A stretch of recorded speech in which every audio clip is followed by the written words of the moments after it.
que ella ha meditado.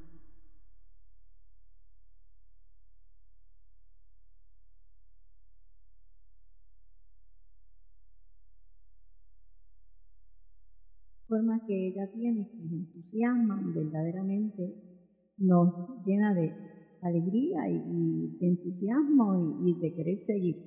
Padre eterno, y te pido, Señor Dios, que también tú vayas quitando todo obstáculo de las personas que se van a reunir en este momento a disfrutar de este banquete de tu palabra, para que puedan también, Señor, junto con nosotros, hacer este estudio sobre un tema tan particular y especial como es el Espíritu Santo. Así que te damos gracias, te pedimos, Señor Dios, que tú te agrades, porque nosotros trabajamos para agradarte a ti. Y oramos en tu nombre, Jesús. Amén.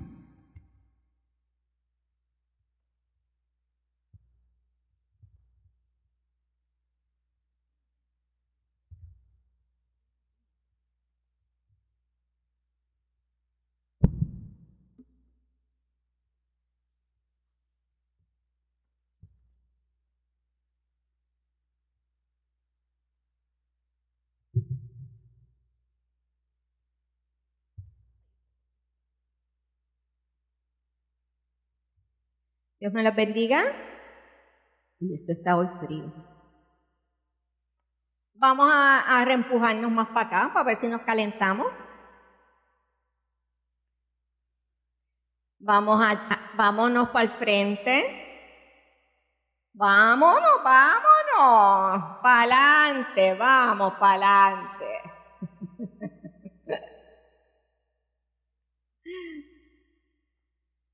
Para entrar en calorcito.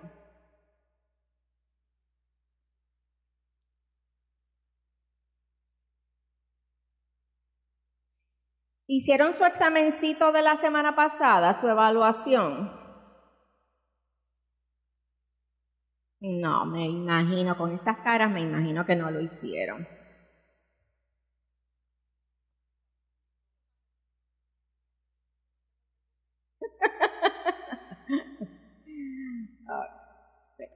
Pues hoy vamos a continuar con el estudio del fruto del Espíritu. Acuérdense que no decimos frutos, que decimos fruto. Liliana, ¿por qué decimos fruto?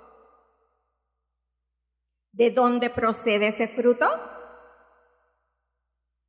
Por lo tanto, no hay nada más que buscar. Quien nos sostiene en esa vid a través de su savia es el Espíritu Santo. ¿Y a quién estamos injertados? ¿Quién es la vid? Jesús es nuestra vid. A Él es que estamos injertados. ¿Y entonces por qué tenemos que dar fruto? ¿Por qué tenemos que dar fruto?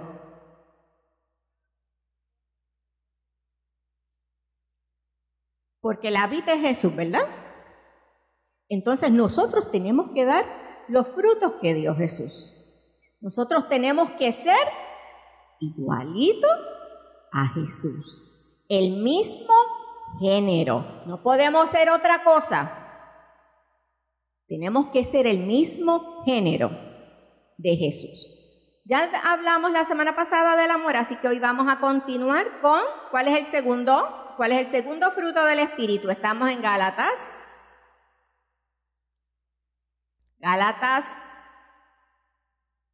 5, 22 y 23. ¿Cuál es el próximo que le sigue? El gozo. Así que tenemos que el segundo fruto que nos dicen que nosotros tenemos que tener es el gozo. Lo que quiere decir que Jesús es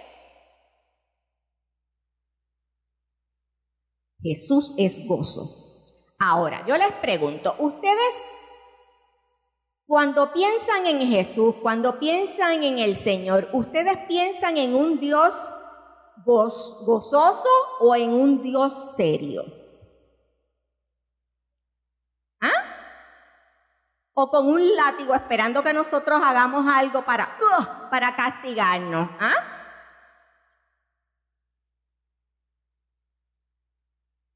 ¿Es un Dios de gozo entonces?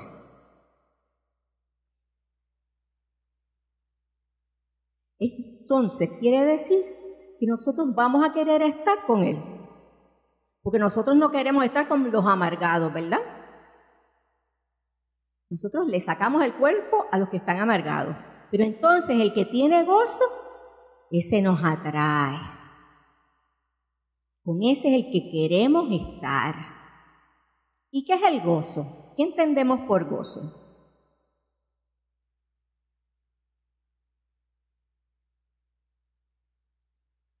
Gozo. 4 letras, pero que mucho significan. Que no podemos a veces ni definir. Nosotros no podemos definir claramente lo que es el gozo. O sea, ustedes saben eso. Y a veces leemos en el diccionario y dicen, no, eso no es gozo.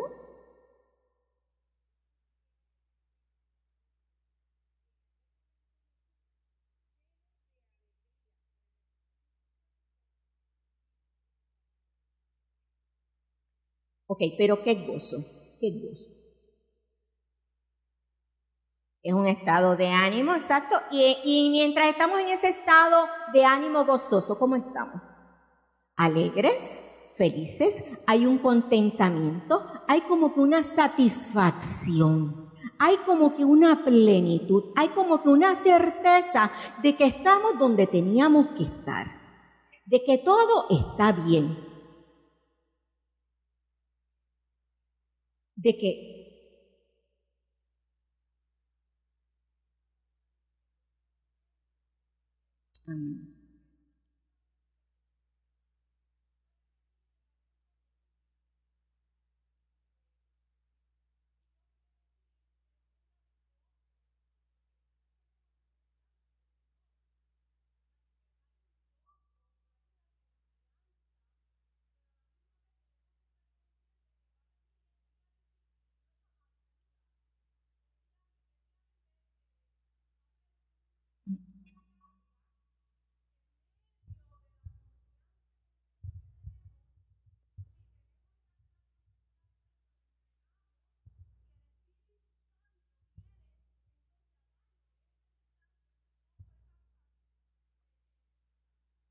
ya la hermana dio la clase, ya nos podemos ir, ya nos podemos ir.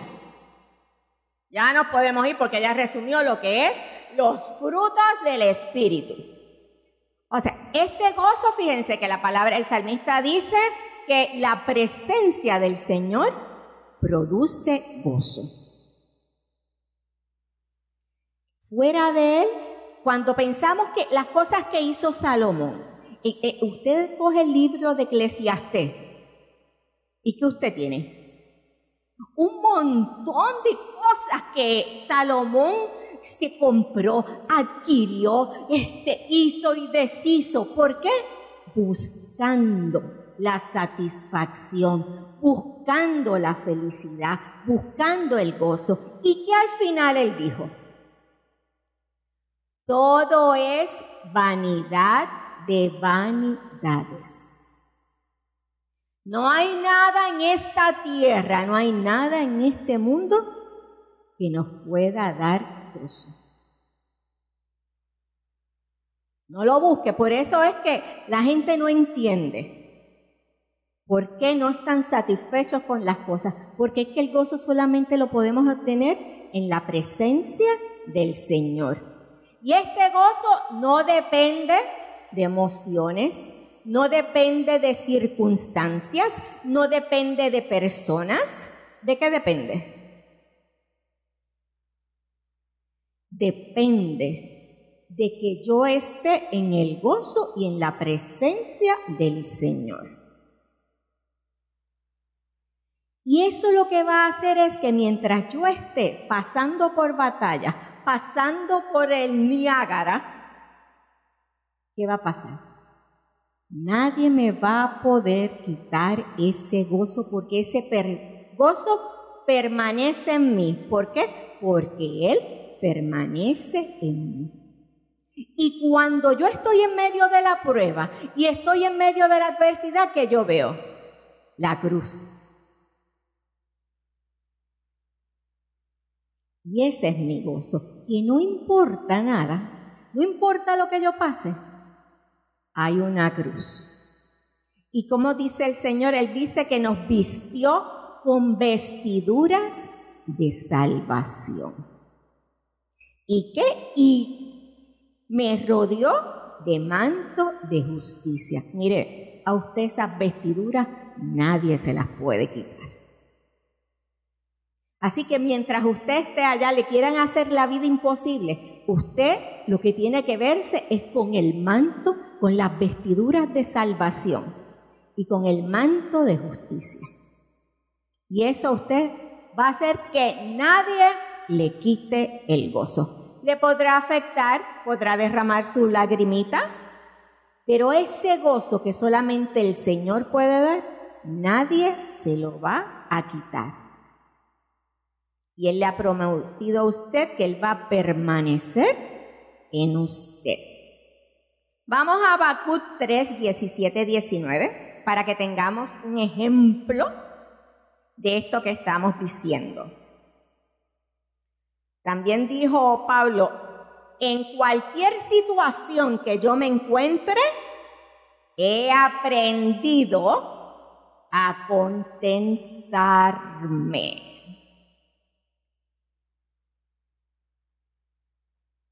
Habacuc 3, 17 al 19, ¿qué dice?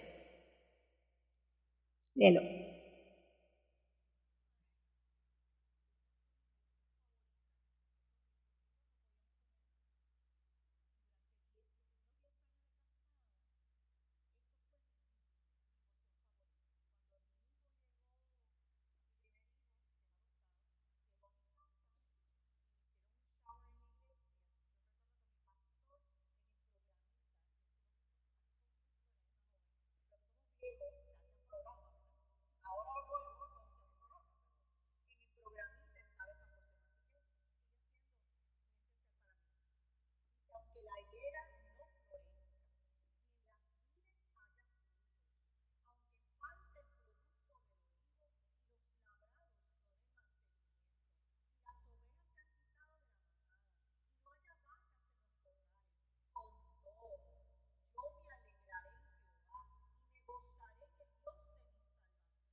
Aunque no haya nada, aunque lo que haya es una sequía,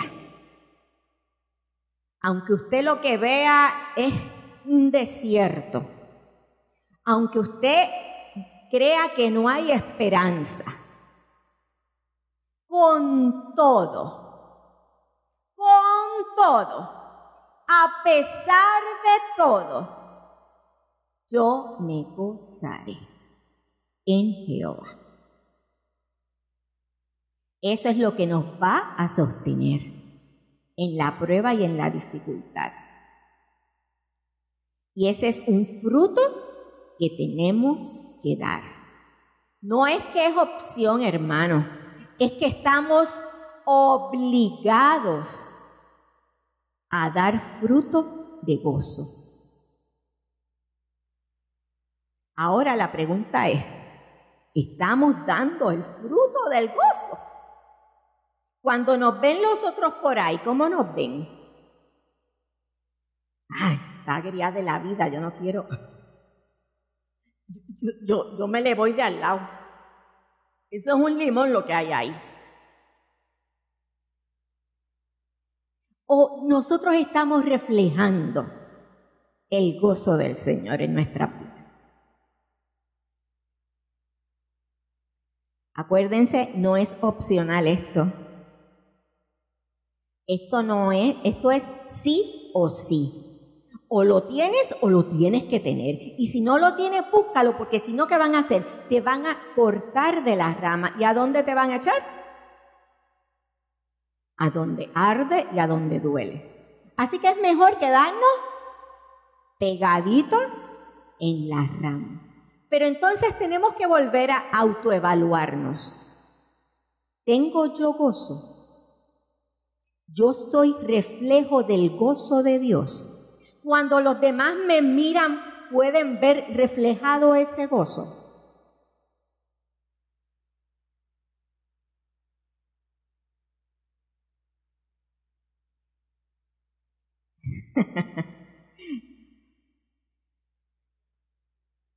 Algunos sí, algunos no, ¿verdad? Pero esto es cuestión de entonces seguirnos preguntando, ¿dónde estoy? ¿En qué parte de la rama yo estoy? ¿Estoy a punto de caerme o estoy sujeta? ¿O estoy bien agarradita? ¿O el Señor me tiene bien cubierta? Para esto es que estamos estudiando esto, para reconocer, para hacernos un examen. ¿Dónde estoy? ¿Cómo estoy delante del Señor? ¿Cuál es mi posición en el reino de Dios? Seguimos. ¿Cuál es el próximo?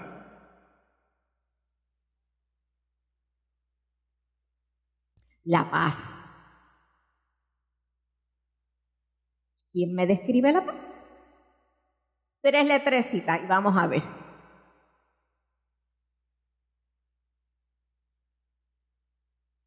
Si la supieran, todo el mundo hablaba, pero como no la saben, no hablan.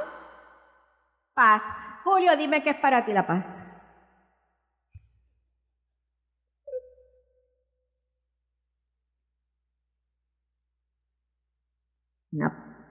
¿Estar pasivo?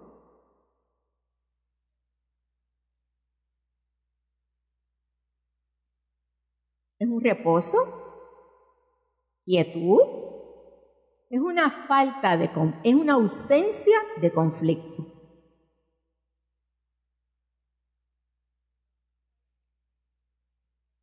Muy bien. No, exacto. Pues.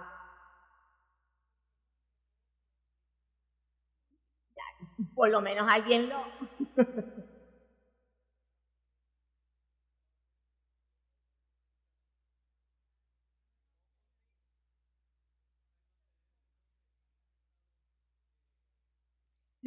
Los conflictos van a estar siempre. Es mi actitud ante la situación, hacia el conflicto, hacia la adversidad, hacia la situación. Es mi estado, es lo que va a reflejar ese estado de quietud, de reposo y de tranquilidad. Alfonso. Exactamente.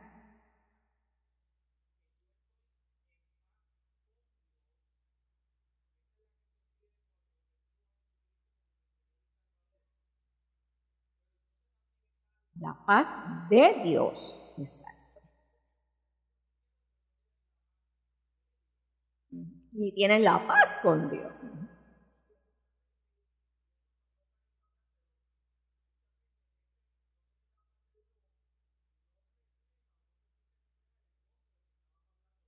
Exacto.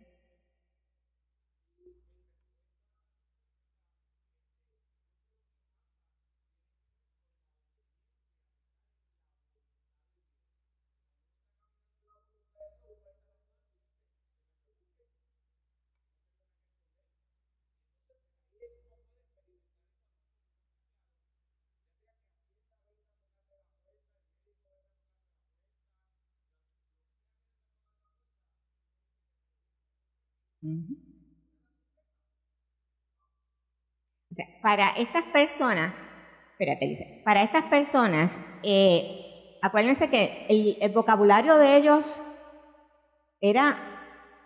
no era tan desarrollado como el que nosotros tenemos ahora, era limitado y ellos, por las situaciones cotidianas y diarias, era que ellos tomaban las palabras y hacían la conexión. Para ellos, el eirene, que es como se llama, se traduce en griego la paz, era una persona que estaba a cargo de la seguridad pública. Era la persona que estaba encargada de vigilar. Y entonces, ¿qué ocasionaba esto? Que las personas se acostaban tranquilitas, porque sabían que había alguien que estaba vigilando, que había alguien que estaba guardando. Por lo tanto, ellos podían descansar. Elizabeth.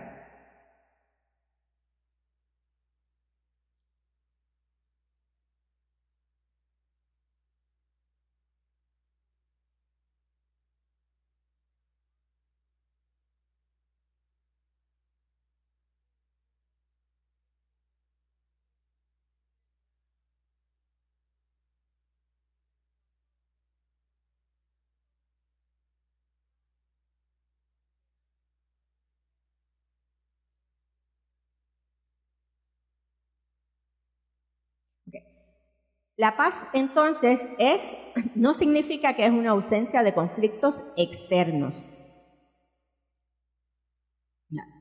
Vamos a tener de todo. Siempre vamos a tener un aguijón en por medio.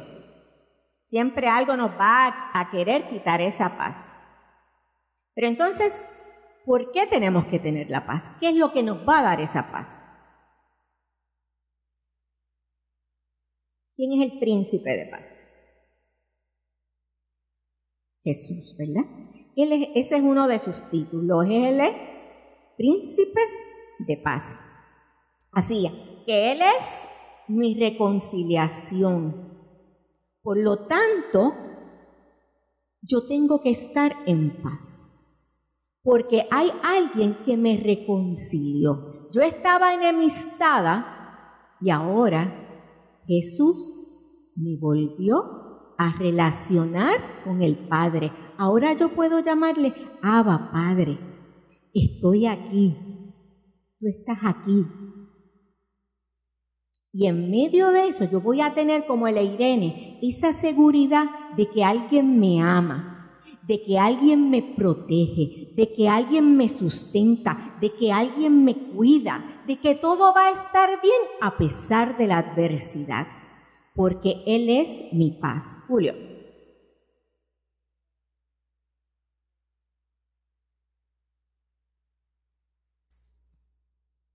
Eso es lo que tú siempre tienes aquí, que te duerme.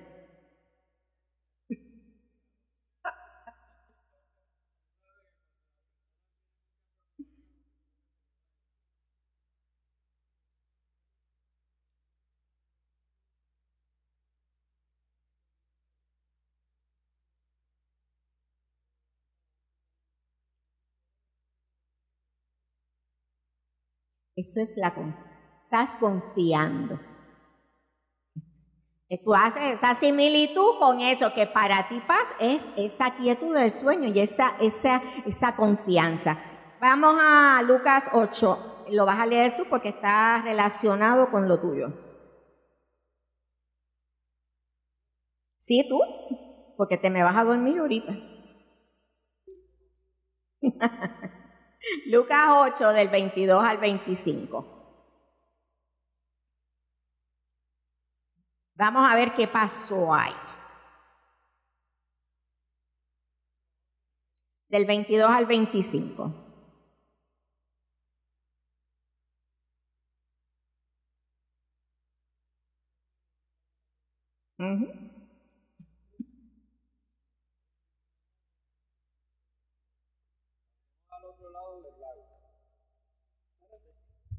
Y partieron.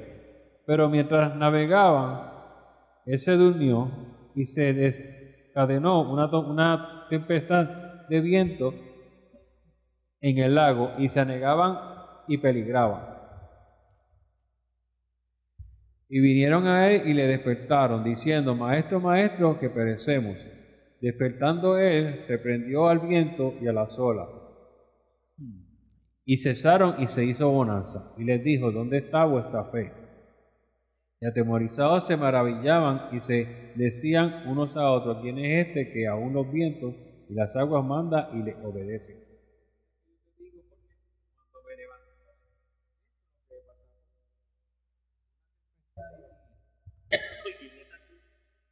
¿Vieron? En el original dice que la palabra tormenta es como seísmo, es como si hubiera habido un terremoto. O sea que de momento hubo una tormenta y estaban todos en esta barca. ¿Y qué pasó? Imagínense una tormenta. lluvia, la barca moviéndose a todo lo que da, a lo mejor trueno, el mar embravecido y unos pescadores con miedo. Imagínense cómo era la tormenta, que unos pescadores, que esa era su profesión, estaban temerosos. ¿Y qué hacía Jesús?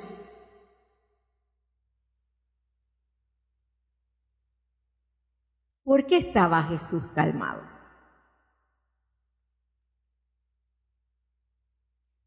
Por su confianza, porque él sabía quién lo estaba cuidando y quién lo estaba protegiendo. Él sabía que no importaba la tempestad, Dios tenía cuidado de él.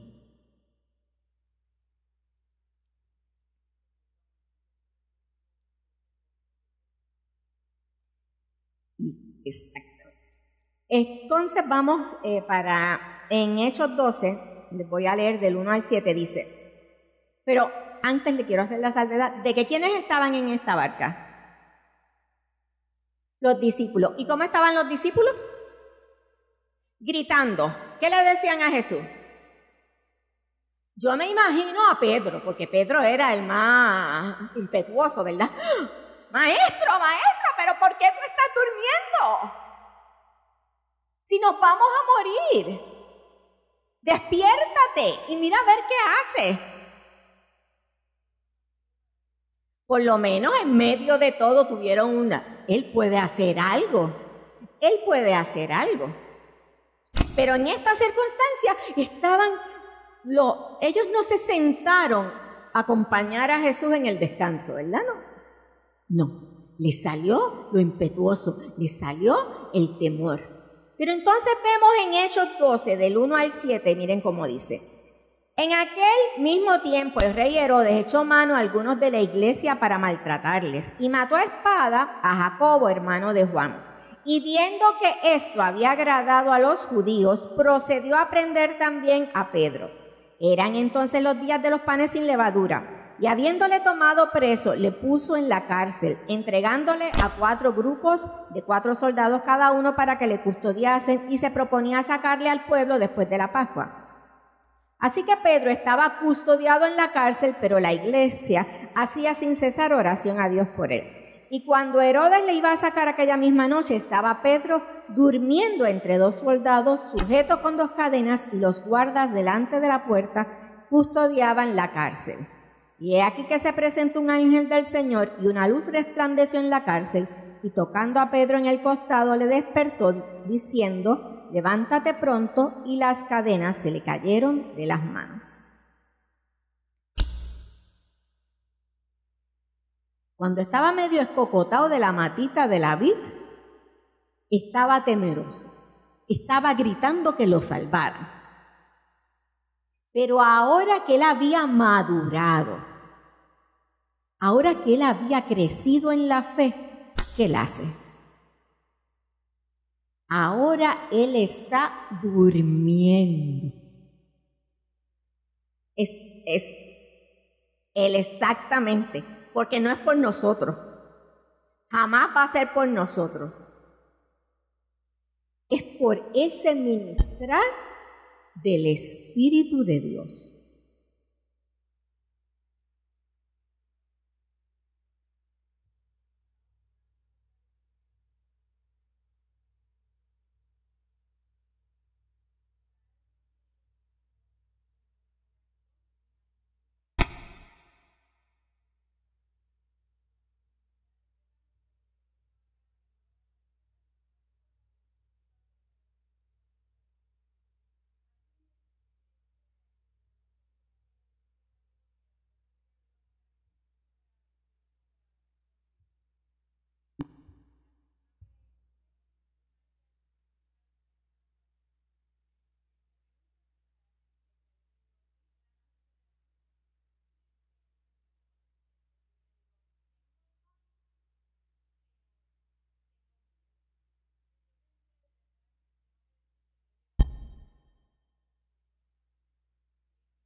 Ujú.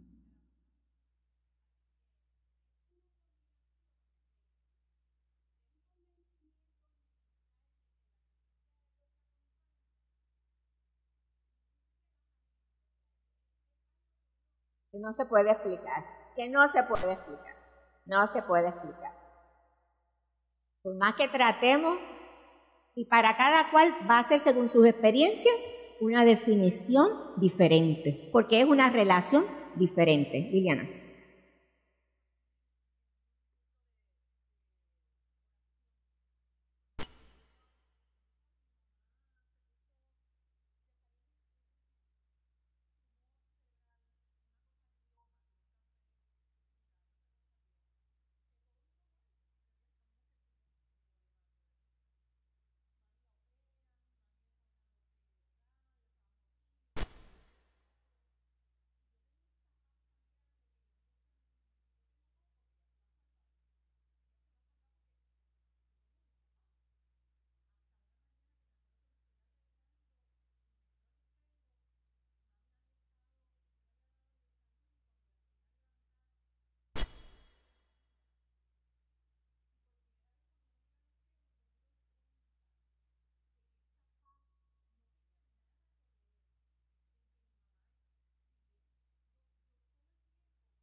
Es una total confianza porque Él dice, estaré con ustedes siempre. Él nunca te va a dejar y nunca te va a abandonar. Sí.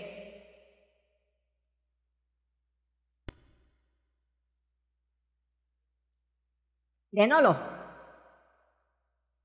Estaré y así mismo dormiré, porque solo tú, Jehová, me haces vivir confiado. Es esta confianza que nada ni nadie nos puede quitar. No hay tormenta, no hay situación. ¿La podemos explicar? No. Pero el mundo la puede conocer a través de nosotros. No la puedo explicar. Pero Marideli, el que estaba al lado de ella, podía verlo. No la explicamos, pero la vemos. Lo que nos lleva a preguntarnos, ¿cuándo hemos estado en conflictos, en situaciones? ¿Yo he sido un instrumento de paz?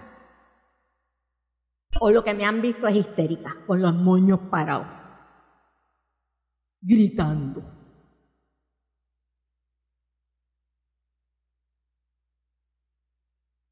Ahí es que sabemos, nos seguimos evaluando y sabemos, cuando yo pasé por esta situación, ¿cómo yo reaccioné? Hay personas, Nelly, cuando le mataron al hijo, Nelly tenía una paz. Y uno decía, pero uno se le acercaba y ella le ministraba a uno y decía, Dios mío, pero ¿cómo es posible? Esa es la confianza y la certeza de en quién tú has creído, de que Él es tu paz. Pero esta paz que Él dijo también, que Él había venido a crear, que Él no había venido a traer paz también. Él dijo, ¿qué Él dijo? Que Él venía a enemistar ¿a quién?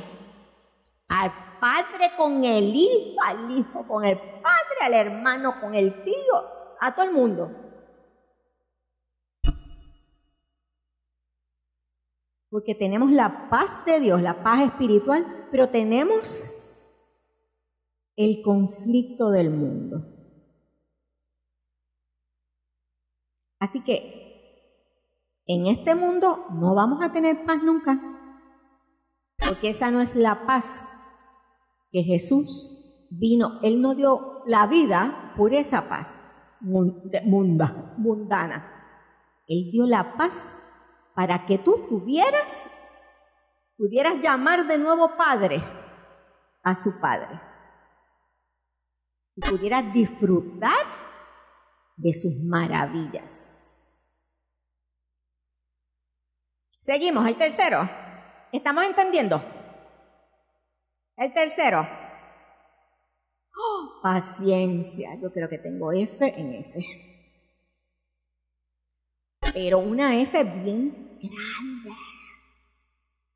Es más, yo creo que ninguno. Yo decía, doña Carmen, Dios mío, pero si es que yo estoy colgada en todas, la menos indicada para dar la clase soy yo. La paciencia, ¿qué entendemos por paciencia?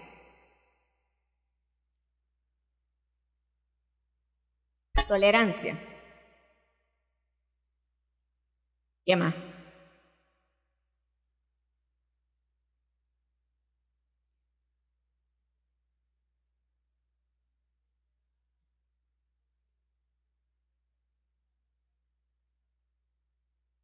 Acuérdense que estamos hablando de relaciones, que todo esto lo tenemos que aplicar a nuestras relaciones espirituales, porque estos frutos son del Espíritu.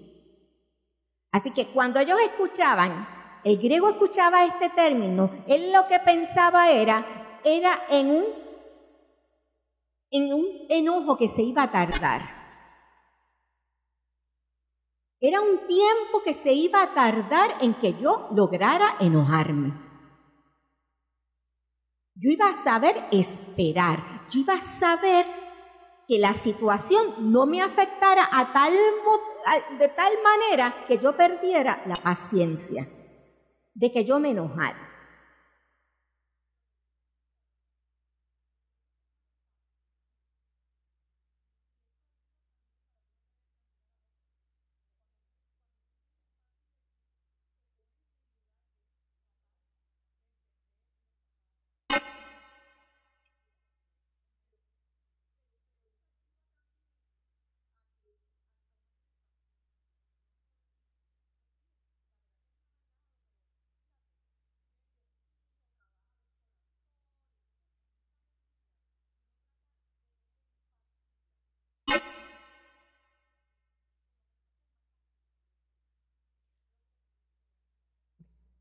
Sí, para enojarme. Si tenemos que ser pacientes, entonces quiere decir que Jesús fue paciente. ¿Y en qué Él mostró paciencia?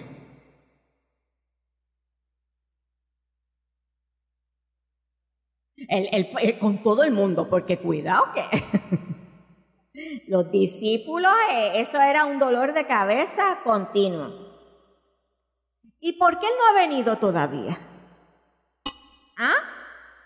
¿Por qué Él no ha venido? ¿Por qué se ha tardado su venida?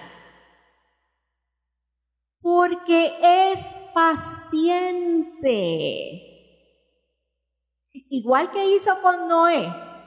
Él esperó, aquello se tardó en construir aquella arca, mira, dándole tiempo a que la gente se arrepintiera. Y con todo y eso los montó y vamos a esperar un poquito más. Así mismo tenemos que ser nosotros, pacientes con el que está a nuestro lado, pacientes con nuestra familia, pacientes con los hermanos de la iglesia, pacientes con mis vecinos. ¿Por qué? Porque siempre tengo que recordar que Él tuvo paciencia conmigo. y aún no se ha agotado su paciencia. Así que en medio volvemos de que tú quieras venir a sacarme de mis casillas.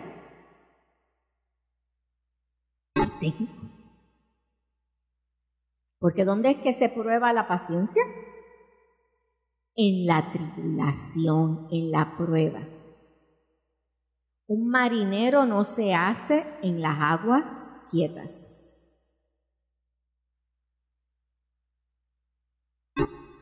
Ahí no se hace el marinero.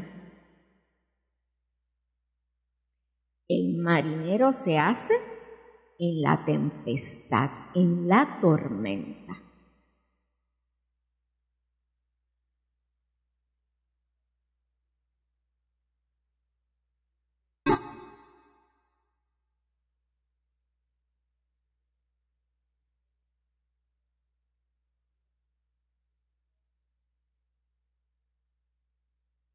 Usted, el ejercicio que hay que hacer es,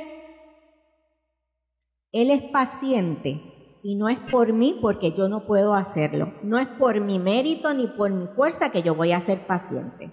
Pero él le ha prometido que si usted permanece en él, usted va a disfrutar de esa paciencia. Y esa es la diferencia de cómo bregar la situación. Hay una parábola, ¿quién se acuerda de la parábola de los denarios?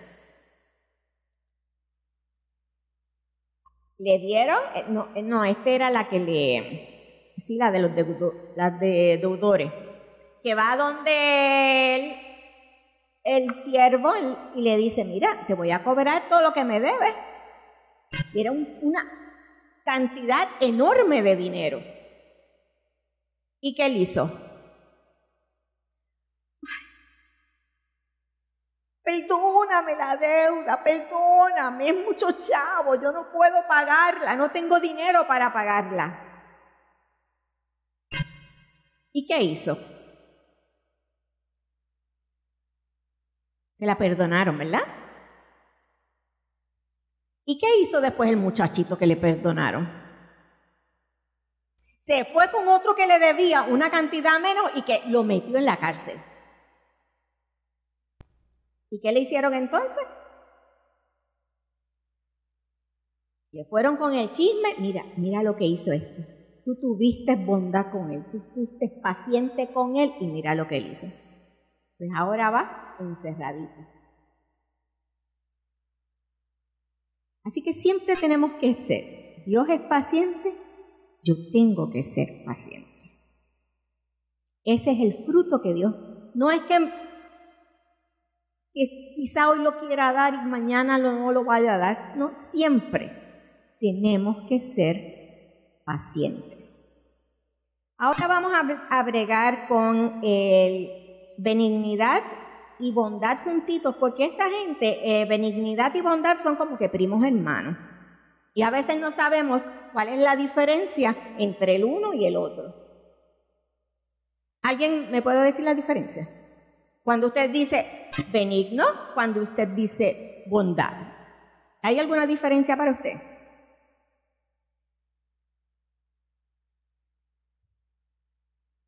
¿O son lo mismo?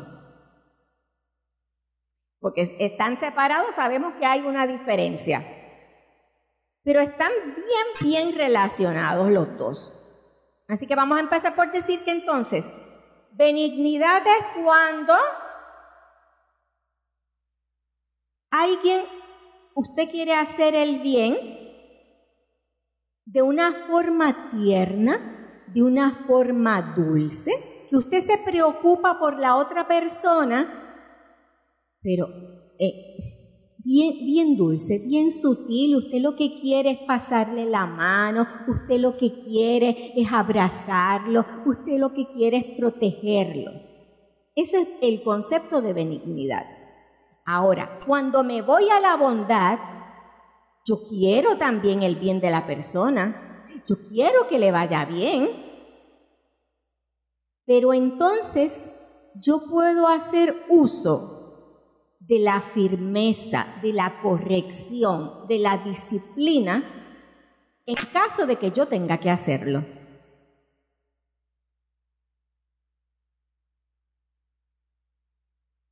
Así que tengo que ser benigno, tengo que ser bondadoso, tengo que ser bueno porque Dios es bueno.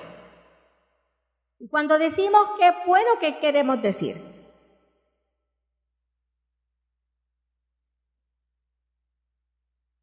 Que no quiere el mal.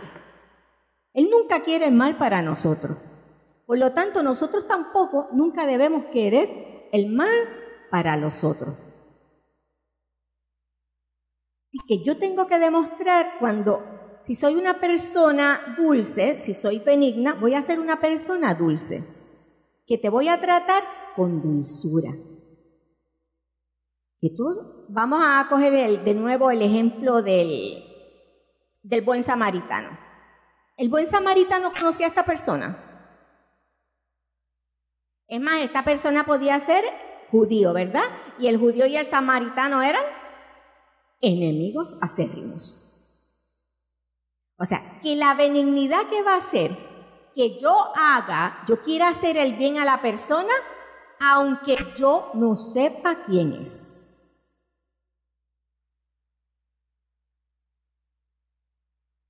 Pero como eso es lo que Dios quiere, como eso es lo que Dios es, eso es lo que yo tengo que querer hacer.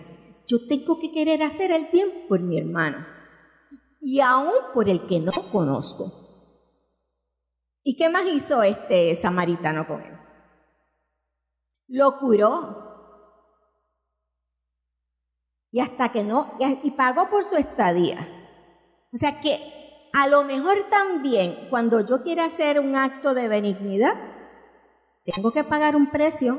Y lo lindo es que no puedo esperar nada a cambio. Porque si nosotros fuéramos a esperar que nos cobrara Dios todo lo que nosotros no le debemos, no hay manera en esta vida de pagar tanto, tanto y tanto que Dios nos ha dado. Y entonces cuando Él hace uso de su bondad, ¿qué hace? Me sigue amando, me sigue queriendo, quiere mi bien, pero me puede dar el cocotazo. Porque Dios, al que ama, disciplina. No estamos exentos de ser disciplinados. Por eso es que nos usan la tijerita y dice que poda la vid. Porque hay a veces situaciones en nuestra vida como que se nos ponen fuera de lugar. Un ejemplo de esto puede ser, en Lucas 10, 38 al 42, cuando está María sentada a los pies de Jesús. Y entonces, ¿qué hace? Y ella está allá en un viaje oyendo las enseñanzas de Jesús. ¿Y qué hace su hermana Marta? Está atareada en las tareas del hogar. ¿Y qué ella hace? Le va, pero mira, yo estoy aquí sudando la gota gorda y ella está ahí sentadita lo más tranquilita. ¿Y qué tú vas a hacer con eso? Tú no me ves que yo estoy aquí toda. ¿Y qué hace Jesús? ¿Qué le dice? Marta, Marta, afanada y turbada estás con muchas cosas, pero solo una cosa es necesaria y María ha escogido la buena parte, la que no le será quitada. Le dio un cocotacito, suavecito, pero se lo dio. No era como Pablo, que cuando daba los cocotazos se sentían. Pero entonces vemos la diferencia si cogemos el ejemplo de cuando Jesús trató con la mujer adúltera, que querían apedrearla. ¿Qué él hizo?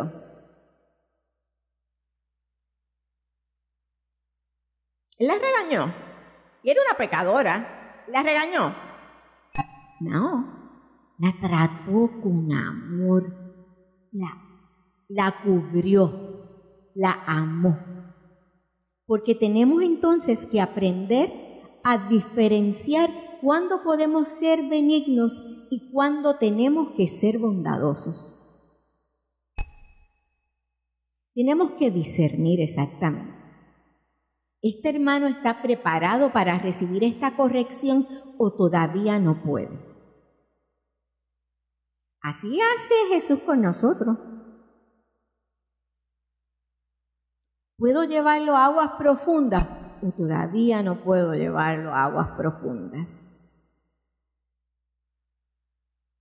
Pero entonces nosotros en nuestro trato con el que está a nuestro lado, tenemos que entonces también aprender a conocer, a discernir, a saber qué necesita este hermano en estos momentos, qué necesita mi hijo en estos momentos, qué necesita mi padre en estos momentos, qué necesita mi compañero de trabajo en estos momentos.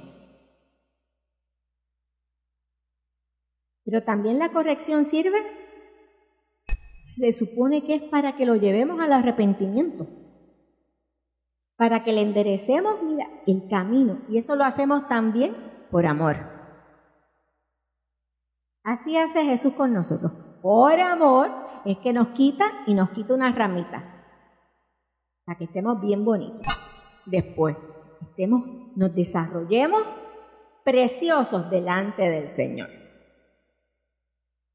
Vamos a, Alfonso, tú tienes voz. Vamos a Daniel 6.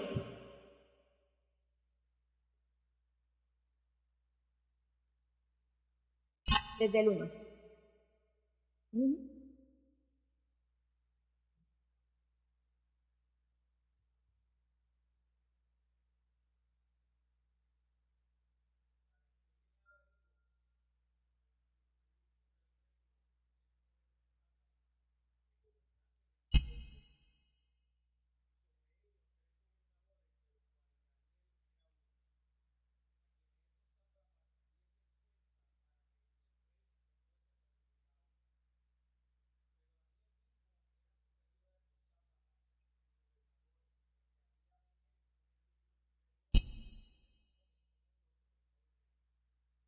Ok, ahora pasa al 16.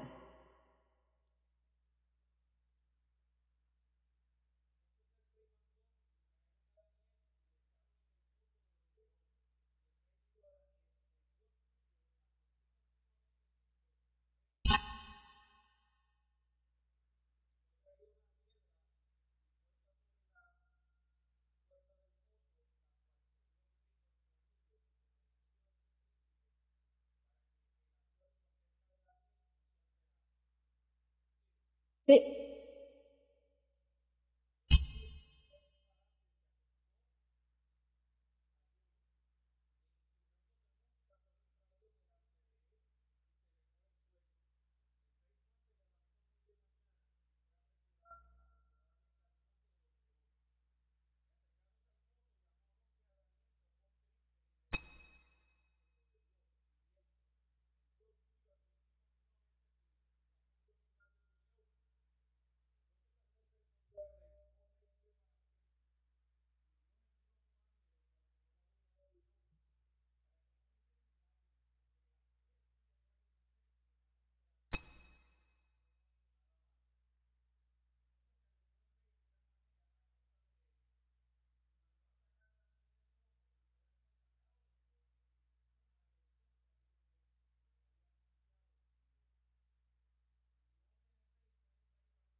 ¿De qué es ejemplo esto? ¿De qué fruto? El fruto de la fe. Vamos a entrar ahora al fruto de la fe. Que en otros se recomienda que sea mejor dicho el fruto de la fidelidad, que es la fidelidad es consecuencia de tener fe, es un atributo de quien tiene fe. Y lo que demanda es que yo voy a tener una fidelidad. Yo voy a ser fiel como fue Daniel. ¿Qué hizo Daniel para ganarse ese título de ser fiel? ¿Qué él hizo?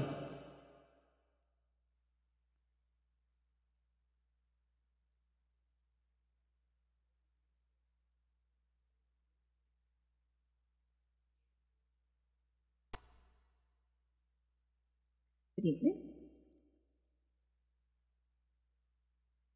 Y fíjense que él no creía en el Dios de Daniel, pero la fidelidad de Daniel, ¿qué hizo?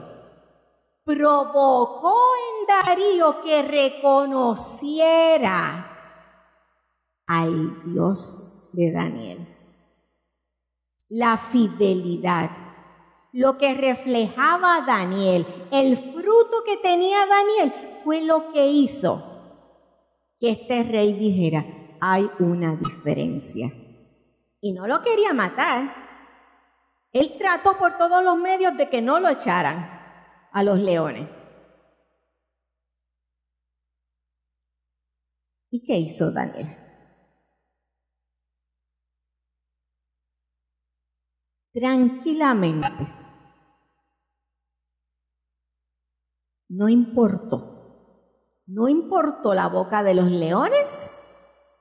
Él confió en que su Señor, si era su voluntad, lo iba a librar de esa situación. Asimismo hicieron Sadrac, Mesac y Abednego. ¿En dónde? En el horno de fuego. Así que nosotros tenemos a un Jesús que es fiel y verdadero. Es un Jesús que siempre va a ser fiel y va a cumplir sus promesas, porque si no, no sería Dios. Porque Él no puede dejar de cumplir lo que Él ha prometido. Asimismo nosotros tenemos que ser personas leales, fieles, que las personas se sientan en la confianza de ir donde usted porque reconocen que usted es una persona fiel, una persona fidedigna. ¿Los demás nos ven así? ¿O saben que vamos a ir con el chisme a otro? Eso es lo que quiere decir esto. ¿Cómo está mi fruto de la fidelidad? ¿Está escocotado o está bien puestecito? ¿Soy fiel al Señor? ¿Soy fiel a mi familia? ¿Soy fiel a la iglesia? ¿Muestro fidelidad con los que están a mi alrededor?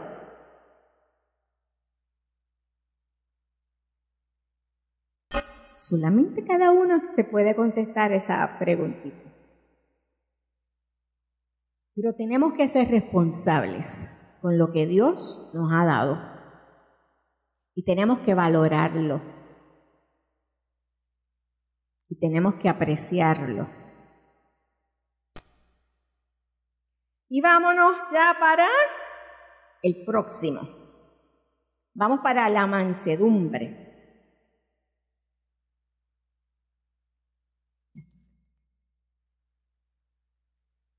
Mansedumbre o humildad.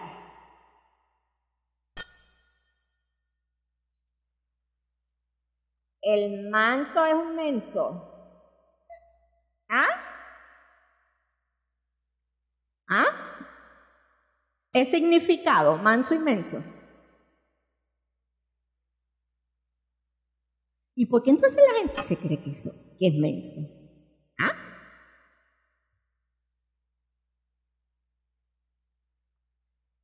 Porque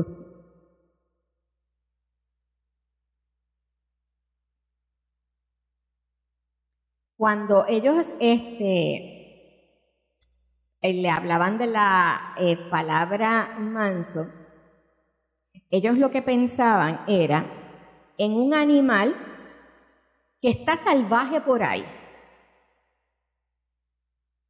pero que llegó el dueño y ahora vamos a domarlo. Ya no puedes estar por ahí suelto. Ahora vas a tener quien te controle. No vas a perder tu fuerza. No pierde su fuerza el animal, sino que aprende a controlarla. Aprende a ser sujetado. Se deja sujetar. Esa es la diferencia. No quiere decir que yo he perdido mi potestad, he perdido mi voluntad, he perdido mi fuerza. No. Quiere decir que he aprendido a ser controlado, que he aprendido a hacer que las bridas de mi vida las lleve otro. Eso no es ser menso, eso es ser manso. Porque mi fuerza ahora está depositada, está entregada completamente al dueño de mi vida. Por lo tanto, sigo siendo fuerte. ¿Y Jesús fue manso? Siendo rey, ¿a quién se sujetó? Se sujetó a la voluntad del Padre. ¿Le fue dolorosa la cruz? En Getsemaní, ¿qué él hizo? Ay, si esto pudiera pasar de mí. ¿Pero qué? Hágase tu voluntad. Sé tú el que dirija. ¿Y qué hay otra persona? Solamente hay dos personas en la Biblia que se les dice que son mansos. ¿Cuál es la otra? ¿Ah? ¿Por qué? Si Moisés ni entró a la tierra prometida, imagínate.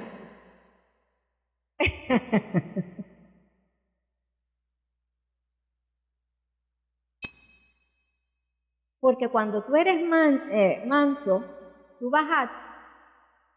toleras, tú aprendes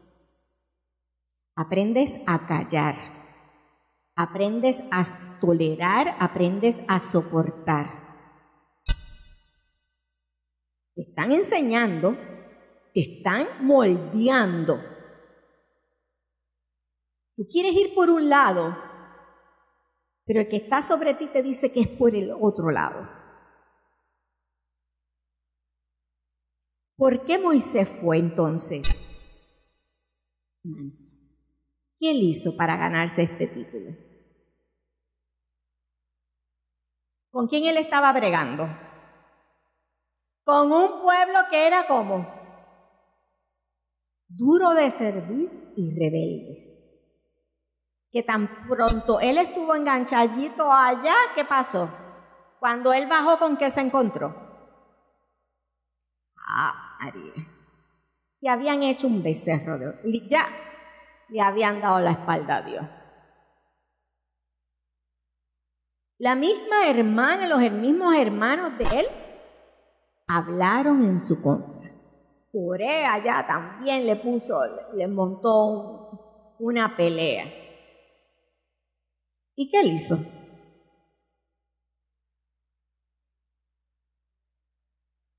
¿Alguna vez los atacó? ¿Alguna vez habló en contra de ellos? No se nos dice que haya hecho eso. Al contrario, se nos dice que oraba al Señor, ¿para qué? le pedía que tuviera misericordia, que no destruyera al pueblo.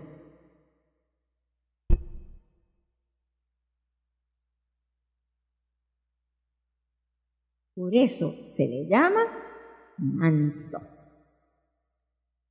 Porque entonces la voluntad no importa de las circunstancias, no importa lo que tú quieras hacerme contra mí. Yo entiendo y reconozco que es el Señor el que me está guiando.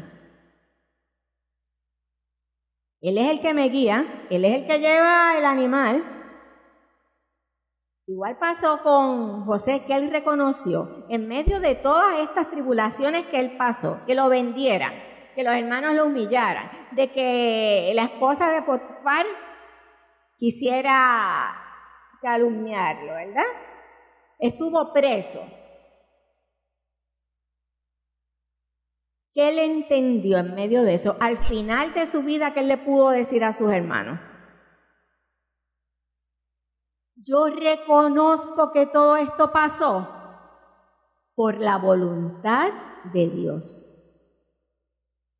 No voy a pelear porque estoy metido en esto, porque no veo la luz, porque esto está malo, porque me están atacando, porque no, todo está en contra mía. No voy a pelear. Porque el que está en mí, el que tiene las bridas, el que tiene las riendas de mi vida, sabe por dónde me lleva. Sabe por dónde me lleva y para dónde me lleva.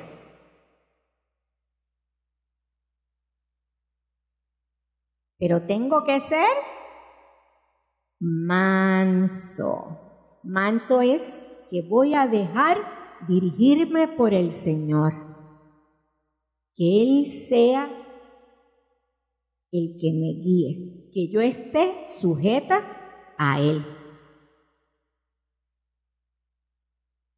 ¿Entendimos? Ahora nos vamos para el último. Ya estamos acabando. El último. ¿Qué es cuál? El más difícil, ¿verdad? ¿Cuál es? La templanza o dominio propio. Este sí sabemos todo lo que significa. ¿Qué significa? Ismael, tú estás calladito, dime lo que es el dominio propio. No te oigo. Levántate.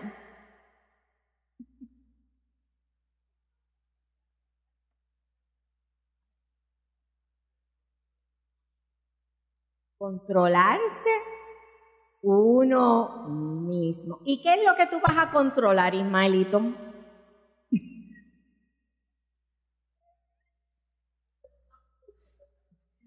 Desde la lengua ¿qué más? Mis emociones, mis deseos, lo que yo crea que me va a dar placer, los placeres, las cosas de este mundo. ¿Por qué tengo que controlarlas? ¿Por qué me invitan? ¿Por qué me dicen que yo tengo que ejercer dominio propio?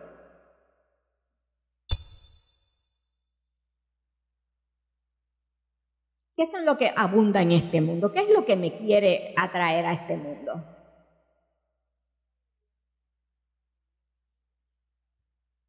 Lo que van a querer hacer siempre es una batalla, ¿verdad? La carne con lo espíritu. A mí no me va a querer tentar nada que no sea de la carne. Y yo va a estar ahí, porque lo del espíritu es del espíritu. Eso lo que trae es paz, gozo, bendición. Ahora, ¿cómo yo voy a bregar con las tentaciones? Con lo que se me presenta, con los vicios. Y no solamente de esto, mira, a veces hasta el tiempo, hasta disponer del tiempo se nos hace difícil. Y no tenemos tiempo ni para orar, ni para leer la Biblia, pero tenemos tiempo para ver 2 horas de película. Tenemos tiempo para irnos a las tiendas. ¿Por qué? Porque no puedo dominar mi tiempo, no puedo dominar lo que hago. ¿Y Jesús tuvo dominio propio? ¿De qué manera Jesús tuvo dominio propio? Absoluto. En todas las facetas. Primero, por no darle un cocotazo a todos aquellos que vinieron en contra de él. Bregar con sus discípulos. Y eso debe haber tenido un dolor de cabeza continuo, porque bregar con ellos fue sucio, difícil. Y siempre estuvo ahí. Con Judas. Yo he estado 3 años de mi vida con alguien que sé que me va a entregar.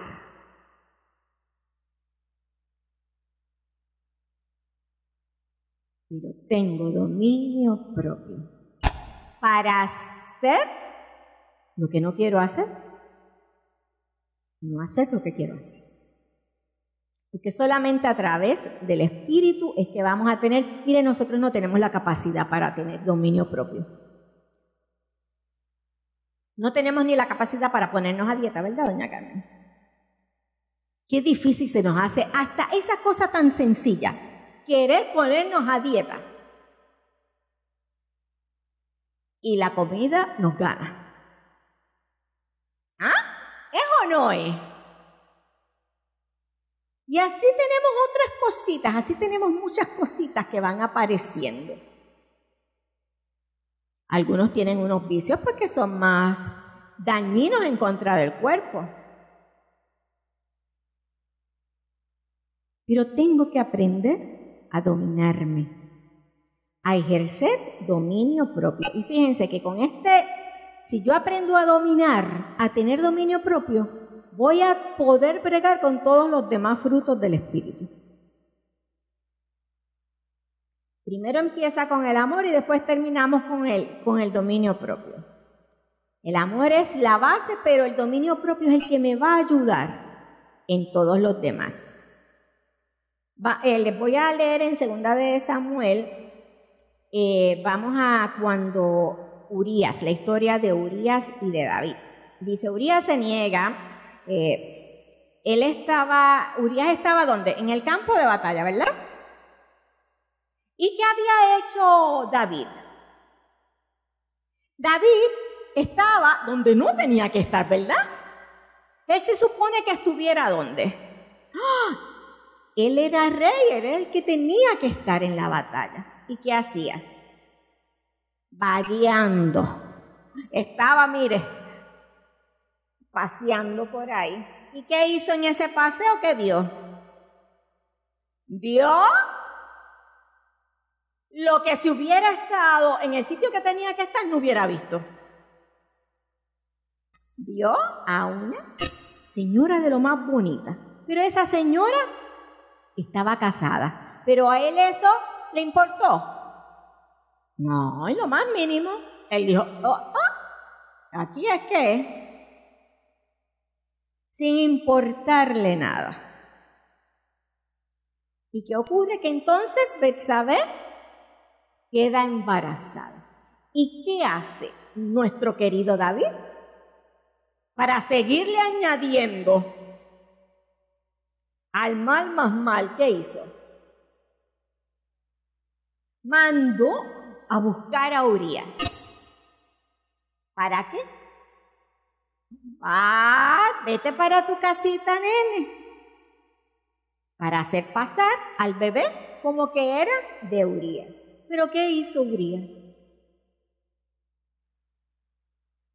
Urías dijo, no. ¿Cómo yo voy a estar con mi mujer? ¿Cómo yo voy a estar en una cama cómodo mientras mis compañeros están en guerra y en batalla? ¿Tuvo dominio propio? Al contrario, ¿de quién? De David.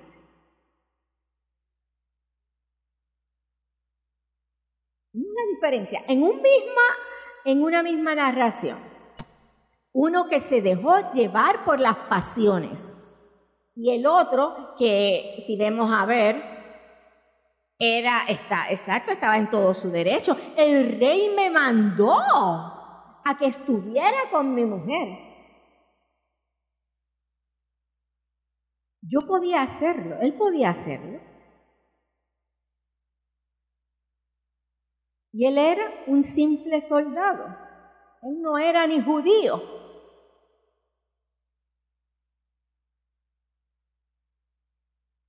Pero tuvo dominio propio y fue fiel.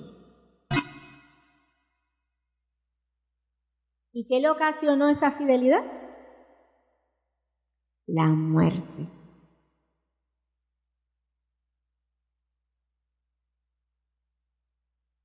Pero también murió un bebé.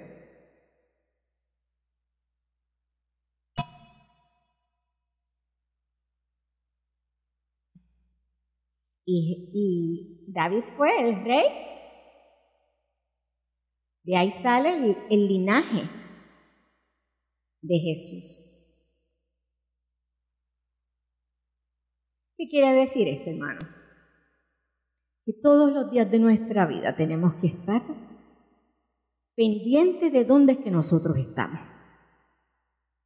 Esto se pierde en un abrir y cerrar de ojos. Hay que cuidarlo, hay que cuidar la vida, hay que podarla, hay que amarla, hay que querer hacer su voluntad. Y reconocer que nosotros no tenemos ningún poder para hacer esto. Solamente por misericordia. Solamente por gracia. Solamente porque no recibo lo que debía haber recibido y porque no recibo lo que debía haber recibido. De eso se trata el Evangelio. De eso se trata la gracia y el amor de Dios. Pero ¿qué vamos a hacer entonces con este conocimiento que tenemos? ¿Qué vamos a hacer con estos frutos? ¿Los tengo o no los tengo? ¿Están o no están? Pero esto no es como los dones. Los frutos son obligación. Los frutos, todos los creyentes tienen que tenerlos. Aquí no hay opciones.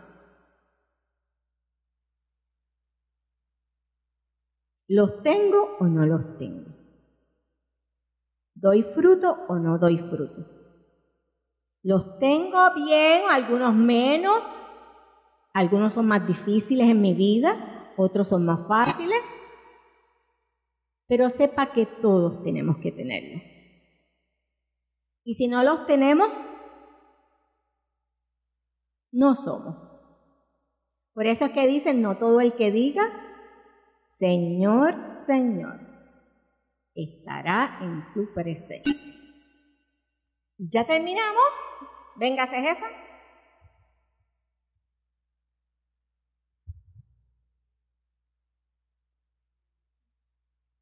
Gracias, Migdalia. La verdad es que no los disfrutamos. Disfrutamos la clase con su personalidad. Pero entonces yo le quiero decir a los hermanos que el próximo jueves nosotros entonces vamos a empezar a estudiar los dones. Y va a cambiar. La dinámica va a cambiar porque la vamos a hacer en mesas. La vamos a hacer en mesas en donde yo voy a tener 3 mesas preparadas allá abajo y cada mesa va a tener dos de los maestros. Va a ser muy interesante porque el trabajo que estamos haciendo, la referencia que tenemos, lo tiene muy bien. Tiene muy bien y nos va a tomar yo creo que nos va a tomar el mes completo con los dones. Así es que les exhorto a que lo digan a los hermanos y que el próximo jueves lo que vamos a hacer es bajar al comedor y ahí entonces nos vamos a distribuir por las mesas.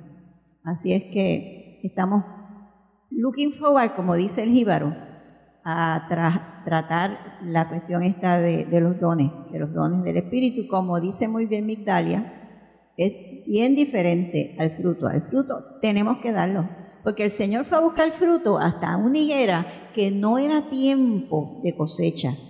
Hasta ahí Él fue a buscar fruto. O sea que en todo momento tenemos que dar fruto, ¿verdad?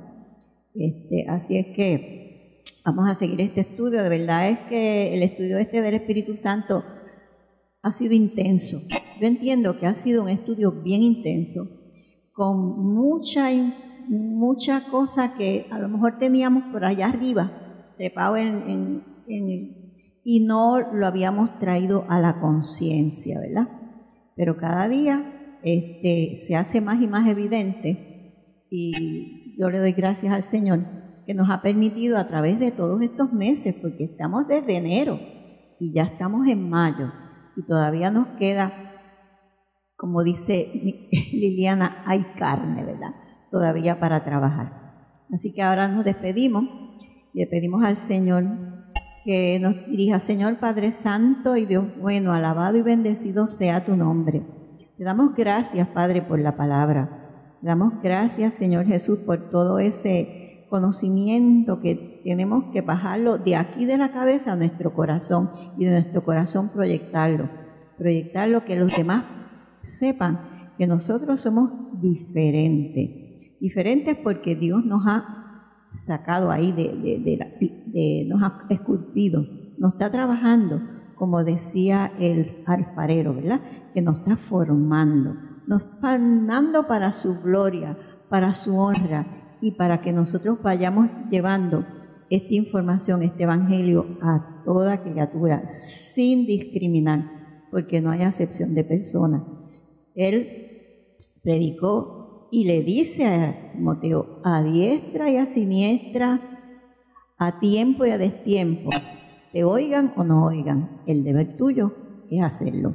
Así que, Señor Jesús, ahora llévanos con bien a nuestros hogares, para que tengamos ese sueño reparador para enfrentar los retos del nuevo día, y que con todo esto fruto, este trabajo del Espíritu en nuestras vidas, podamos así confrontarlo, resolverlo a la manera y forma que tú nos has enseñado en tu palabra. Y oramos, Señor Jesús, en tu nombre. Amén, amén, amén.